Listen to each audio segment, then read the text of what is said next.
എനിക്ക് സ്കോച്ച് അടിക്കണം, റം അടിക്കണം, വാള് വെക്കണം, ഒരുപാട് കാര്യങ്ങളുണ്ട് മോനെ.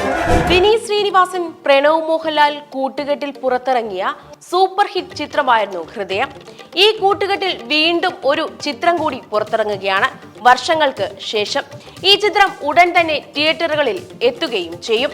ചിത്രത്തിന്റെ തിരക്കിട്ട പ്രൊമോഷൻ വർക്കിലാണ് വിനീത് ശ്രീനിവാസനും സംഘവും. അധികം ഹൈപ്പില്ലാതെയാണ് ചിത്രത്തിന്റെ പ്രൊമോഷൻ എന്ന് പലതവണ വിനീത് അഭിമുഖങ്ങളിൽ ആവർത്തിച്ച് പറഞ്ഞിരുന്നു. എങ്കിലും ധ്യാനും വിനീതും ബേസിലുമെല്ലാം ചേർന്ന് ചിത്രത്തിന്റെ പ്രൊമോഷൻ അഭിമുഖങ്ങൾ സമൂഹ മാധ്യമങ്ങളിൽ വൈറലാവുകയാണ്.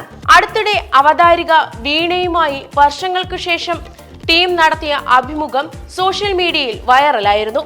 കൊണ്ടും കൊടുത്തും ധ്യാനും ബേസിലും അഭിമുഖത്തിൽ നിറഞ്ഞു നിന്നു.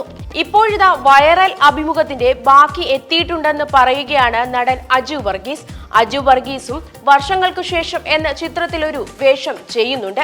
വൈറലായ അഭിമുഖം ബേസിലിന്റെ ശ്രദ്ധയിൽപ്പെടുത്തിയപ്പോൾ ബേസിൽ നൽകിയ മറുപടിയാണ് അജു വർഗീസ് പോസ്റ്റ് ചെയ്തിരിക്കുന്നത്. ഈ പോസ്റ്റാണ് ഇപ്പോൾ സമൂഹ മാധ്യമങ്ങളിൽ വൈറലായിരിക്കുന്നത്. കണ്ണു വയ്യാത്തത് കൊണ്ട് എന്റെ ഫുൾ സ്കിൽ അങ്ങോട്ട് പുറത്തെടുക്കാൻ പറ്റിയില്ല, അല്ലെങ്കിൽ കാണാമായിരുന്നു, ഞാൻ അവനെ പൂർണ്ണമായും തറ പറ്റിച്ചേനെ എന്ന ചിരിയോടെയാണ് ബേസിൽ മറുപടി നൽകിയിരിക്കുന്നത്. ധ്യാനെ ഉദ്ദേശിച്ചാണ് ഇത്. കാവിലെ പാട്ടു മത്സരത്തിന് കാണാമെന്ന് ബേസിൽ ധ്യാനോട് പറഞ്ഞു എന്നാണ് അജു ഇട്ട പോസ്റ്റിന്റെ ക്യാപ്ഷൻ നൽകിയിരിക്കുന്നത്. എന്തായാലും പടം ഇതുപോലെ രസകരമായി മാറട്ടെ എന്നാണ് സോഷ്യൽ മീഡിയ കമന്റുകളിൽ വരുന്നത്.